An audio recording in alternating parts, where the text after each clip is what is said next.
As-tu déjà fait un choix que tu ne pouvais pas annuler, un choix qui paraissait anodin, peut-être même nécessaire, mais qui a laissé une cicatrice encore brûlante? Élu de Dieu, et si cette décision, en apparence simple, était devenue un fardeau caché, une entrave qui freine ton avancée, modelant ton histoire d'une manière inattendue? Imagine ceci, le pouvoir d'un seul mot prononcé sur ta vie, capable de tout changer. La poursuite acharnée d'une bénédiction que tu pensais essentielle pour te définir. Le prix de la tromperie, qui brise des familles et laisse les cœurs fracturés. Ce message n'est pas pour les cœurs faibles. Il s'adresse à ceux qui sont prêts à affronter le feu, à gratter les couches du regret pour y trouver la guérison.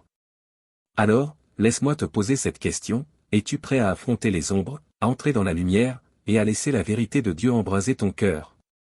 Car ceci est bien plus qu'un simple message, c'est un éveil. Aujourd'hui, nous allons plonger dans une histoire biblique, une histoire qui révèle le prix de la tromperie, la puissance transformatrice des paroles, et la manière mystérieuse dont Dieu utilise même nos défauts pour accomplir ses desseins. Ce n'est pas seulement l'histoire de Jacob. C'est notre histoire. Une histoire d'identité. Une histoire de choix. Une histoire de l'amour inlassable d'un Dieu qui peut transformer nos pires ténèbres en témoignages de lumière. Ce message est pour ceux qui recherchent la vérité, pour ceux dont les blessures ont besoin de guérison, pour ceux qui luttent contre le poids du passé, pour ceux qui aspirent à comprendre la profondeur des plans de Dieu et la puissance de sa souveraineté.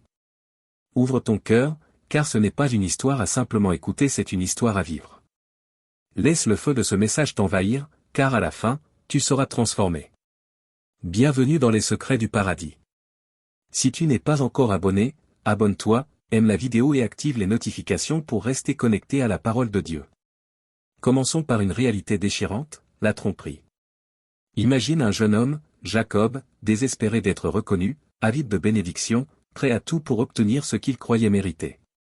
Il se déguise en son frère, se couvre les mains de peau de chèvre, et se présente devant son père presque aveugle, Isaac, aidé par sa mère, Rebecca. Jacob obtient la bénédiction destinée à Ésaü. Oh, les conséquences de la tromperie. Le cœur de Jacob, assoiffé de reconnaissance, déclenche une tempête qui déchire sa famille pendant des années. Sa ruse lui coûte la paix, sa famille, et le pousse à une vie de fuite, marquée par la peur et la culpabilité. Certains d'entre vous connaissent peut-être cette douleur. Vous avez peut-être porté des masques, prétendu être quelqu'un d'autre, ou fait des choix qui ont brisé des relations et semé la méfiance. Écoutez bien, bien-aimés, le feu de la tromperie ne consume pas seulement la personne trompée, mais aussi le trompeur. Proverbe 12 verset 22 nous dit: Les lèvres fausses sont en horreur à l'Éternel, mais ceux qui agissent avec fidélité lui sont agréables. Quand nous choisissons le mensonge plutôt que la vérité, nous érigeons des murs entre nous et les autres et, plus tragiquement encore, entre nous et nous-mêmes. Jacob a fui sa maison, mais il ne pouvait fuir la culpabilité qui pesait sur son cœur. C'est ici que commence la guérison, en reconnaissant le coup de la tromperie et en choisissant de vivre une vie d'intégrité, quoi qu'il en coûte. Tu crois peut-être qu'il est plus facile de cacher, de dissimuler, de masquer ton vrai moi. Mais la tromperie est un voleur, elle vole ta paix et te laisse avec le regret. Aujourd'hui, je t'appelle à enlever le masque, à affronter la vérité avec courage, à croire que les bénédictions de Dieu ne dépendent pas de la tromperie, mais de sa grâce. Dépose les chaînes du mensonge, car elles ne mènent qu'à la rupture. Dieu nous appelle à être des gens de vérité, des gens d'intégrité, des personnes dont les paroles et les actions sont alignées. C'est là que commence la guérison. C'est là que se trouve la paix. Parlons maintenant du pouvoir des mots. Des mots qui ne font pas que remplir l'air, mais qui façonnent les destinées. Isaac, père de Jacob et d'Ésaü, a prononcé des paroles sur ses fils qui n'étaient pas de simples vœux, mais de véritables déclarations prophétiques. À cette époque, une bénédiction avait une autorité divine. Les paroles qu'Isaac a dites à Jacob bien que volées ont pesé lourd sur son avenir. Les mots ont un pouvoir, mes amis. Proverbe 18 verset 21 nous dit: La mort et la vie sont au pouvoir de la langue, quiconque l'aime en mangera les fruits. La bénédiction d'Isaac a façonné le parcours de Jacob. Même si elle a été obtenue par la tromperie, elle a marqué le début d'un voyage de transformation. Chacun de nous détient ce pouvoir dans la langue. Nos mots peuvent élever, inspirer et enflammer une âme, ou détruire, blesser, et éteindre la lumière dans un cœur. Bien-aimé, sois attentif aux mots que tu prononces, non seulement sur les autres, mais aussi sur toi-même. Es-tu en train de bénir ou de semer le doute? Déclares-tu la vie ou renforces-tu l'ombre du désespoir? Aujourd'hui, choisis des mots alignés avec la vérité de Dieu. Des paroles qui construisent, qui bénissent, qui façonnent des destinées. Nous sommes appelés à parler la vie, à déclarer l'espérance, à être des porteurs des promesses de Dieu. Il n'y a pas de plus grand honneur que d'élever une âme, de confirmer sa valeur, de lui rappeler le dessein divin qui repose sur elle. Mais voici un mystère qui devrait embraser nos cœurs, la souveraineté de Dieu prévaut même au cœur de nos fautes. L'histoire de Jacob ne s'arrête pas à la tromperie. Malgré ses erreurs, malgré son chemin tortueux, Dieu a utilisé chaque étape de son parcours pour un but plus grand. La nation d'Israël est née de Jacob non pas à cause de ses actes, mais en dépit d'eux. La grâce de Dieu est inlassable. Elle ne faillit jamais. Romains 8 verset 28 nous rassure. Nous savons, du reste, que toute chose concourt au bien de ceux qui aiment Dieu, de ceux qui sont appelés selon son dessein. La tromperie de Jacob n'a pas détruit le plan de Dieu. Elle en a fait partie. Voilà la beauté de la souveraineté divine, Dieu ne gaspille aucun moment de nos vies. Chaque larme, chaque échec, chaque choix devient un fil dans la tapisserie de son dessein. Tu regardes peut-être ton passé et tu ne vois que des erreurs. Mais Dieu voit la rédemption. Il voit le potentiel. Il voit un but bien plus grand que tes fautes. Si Dieu a pu utiliser Jacob, un homme marqué par le mensonge, alors il peut aussi t'utiliser. Tu n'es pas hors de sa portée. Tu n'es pas trop brisé. Tu fais déjà partie de son plan en cours. Dépose ton passé à ses pieds et regarde comment il le transforme en quelque chose de beau. Admire ce Dieu qui transforme les blessures en bénédiction, les fautes en foi, la tromperie en destinée. L'histoire de Jacob est une histoire d'identité. Celle d'un homme qui voulait être vu, qui cherchait l'approbation dans les mauvais endroits, qui pensait qu'il lui fallait la bénédiction de son père pour se sentir digne. Ce combat pour l'identité, c'est aussi le nôtre. Nous aspirons tous à être valorisés, reconnus, aimés. Nous cherchons souvent l'approbation, oubliant où se trouve notre véritable identité. Éphésiens 1h4 nous dit. En lui, Dieu nous a choisis avant la création du monde, pour que nous soyons saints et sans défaut devant lui. Bien-aimé, ton identité ne repose pas dans l'approbation des autres. Elle est enracinée dans l'amour d'un Dieu qui t'a choisi avant même ta naissance. Jacob a lutté avec son identité jusqu'à ce qu'il ait une rencontre avec Dieu, une rencontre qui a changé son nom, de Jacob, le trompeur, à Israël, celui qui lutte avec Dieu et l'emporte. Voilà l'identité que Dieu t'appelle à adopter, non pas celle définie par les standards du monde, ni par les opinions des autres, mais une identité ancrée dans son amour et dans le dessein qu'il a pour toi. Tu n'as pas besoin de courir après l'approbation. Tu n'as pas à chercher la validation de personnes incapables de combler ce vide en toi. Tu es choisi. Tu es aimé. Tu es à lui. Laisse tomber cette lutte, mon frère, ma sœur, et embrasse l'identité que Dieu t'a donnée. Repose-toi dans son amour, car en lui, tu es déjà suffisant. Enfin, abordons la semence toxique du favoritisme, qui a fracturé la famille de Jacob et d'Ésaü. Isaac préférait Ésaü. Rebecca préférait Jacob. Et ce favoritisme a nourri la jalousie, le ressentiment, et une rivalité qui a duré toute une vie. Le favoritisme parental n'est pas une simple faiblesse. C'est une blessure profonde, qui laisse des cicatrices, qui dresse les frères et sœurs les uns contre les autres. Jacques 2 verset 9 nous avertit. Mais si vous faites du favoritisme, vous commettez un péché, et vous êtes condamnés par la loi comme des transgresseurs. L'amour de Dieu est impartial, total et sans préjugés. Lorsque nous faisons preuve de favoritisme, nous allons à l'encontre de sa nature même. Dans les familles, le favoritisme est un poison qui se glisse dans chaque relation, semant la division là où il devrait y avoir unité. Parents, amis, responsables, prenez garde à cette leçon. Aimez sans condition. Aimez pleinement. Aimez comme Dieu aime. Quand nous choisissons le favoritisme, nous divisons. Quand nous choisissons l'amour impartial, nous bâtissons des liens que rien ne peut briser. Que ton amour soit comme celui de Dieu, inébranlable, immuable, accessible à tous. Bien-aimés, alors que nous réfléchissons à ces enseignements, prenons à cœur les vérités profondes que l'histoire de Jacob nous offre. Le coup de la tromperie. La puissance des paroles. La souveraineté de Dieu. Le combat pour l'identité. Le danger du favoritisme. Chacune de ces leçons est une flamme qui, lorsqu'elle est comprise, allume une transformation intérieure. Que ce jour soit celui où tu choisis la vérité plutôt que le mensonge. Les bénédictions plutôt que les malédictions. L'identité en Dieu plutôt que l'approbation des hommes. L'amour impartial plutôt que le favoritisme. Tiens-toi avec assurance comme celui que Dieu a choisi. Laisse ce feu te purifier. Qu'il consume chaque ombre de doute, chaque mensonge, chaque blessure. Tiens-toi dans la lumière de la vérité de Dieu, et que ta vie soit un témoignage de sa puissance, sa grâce et son amour. Ceci est ton appel à te lever. À embrasser le feu que Dieu a placé en toi. À avancer non pas comme le trompeur, non pas comme celui qui cherche l'approbation mais comme un enfant de Dieu, choisi et aimé sans mesure.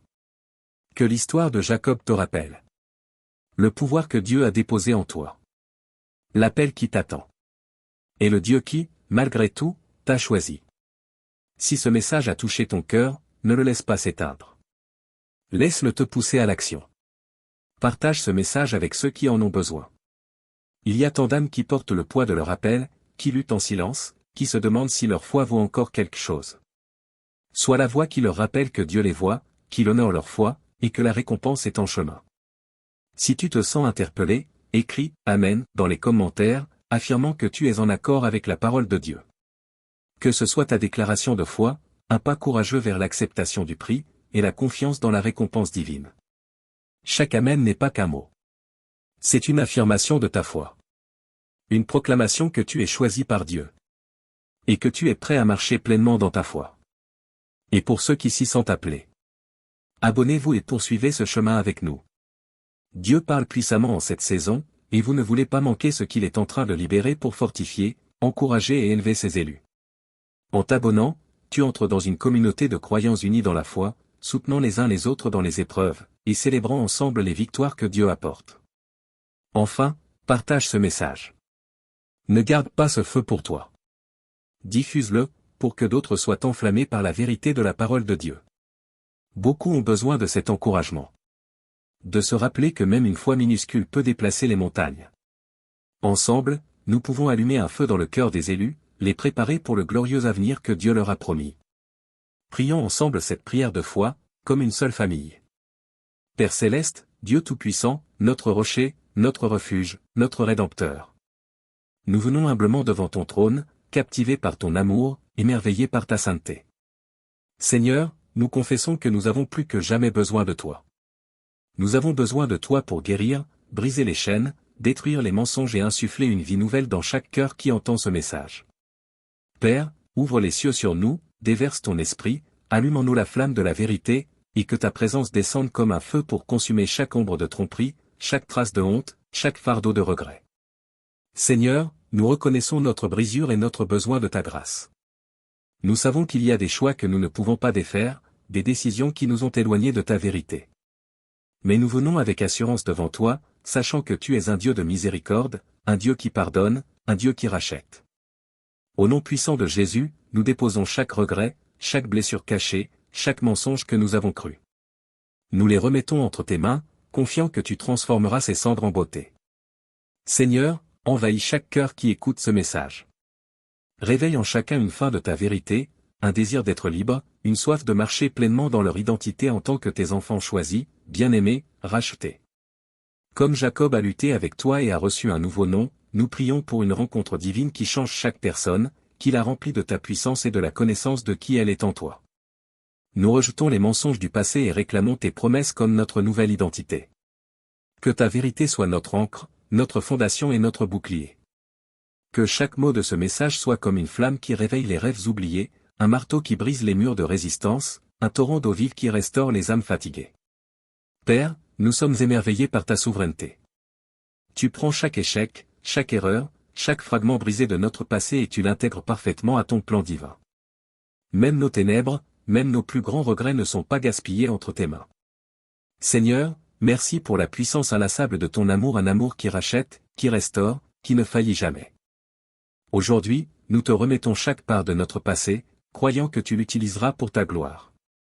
Que ta volonté soit faite dans nos vies. Fais de nous des témoignages vivants de ta fidélité inébranlable. Nous prions, ô Dieu, pour chaque personne qui partagera ce message, pour chaque cœur qui diffusera cette parole de vérité, pour chaque âme qui se tiendra fermement pour ton royaume. Oins-les, Père. Protège-les. Fortifie-les. Que ta faveur les précède. Qu'ils soient bénis, que leur famille soit fortifiée, et que leur cœur déborde de ton amour. Et pour tous ceux qui s'abonnent, aiment ou écrivent « Amen ».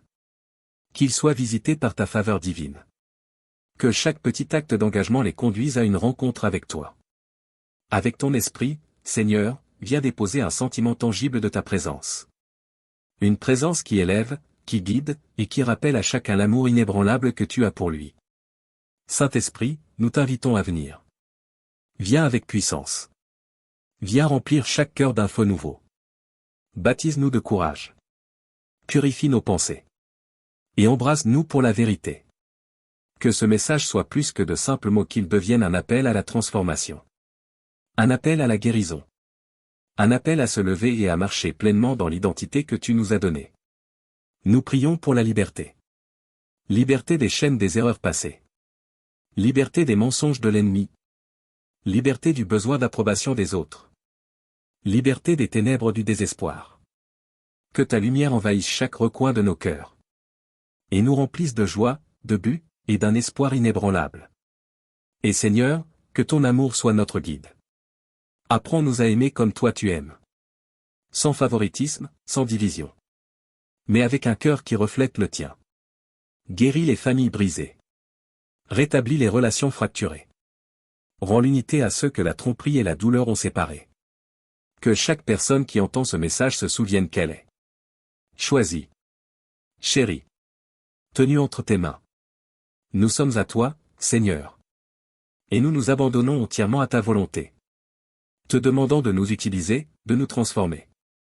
Et de nous conduire dans la plénitude de vie que tu as promise. Père, nous déclarons ta puissance, ta paix, ton dessein. Sur chaque vie connectée à ce message. Que ce jour soit un jour de percée. Un jour de délivrance. Un jour où nous nous levons en tant que ton peuple. Choisi, racheté, et enflammé de ta mission. Au nom puissant de Jésus-Christ. Nous proclamons tes promesses. Et nous disons Amen à ta bonté. À ta miséricorde. Et à ton amour. Au nom puissant de Jésus, nous prions. Amen et Amen.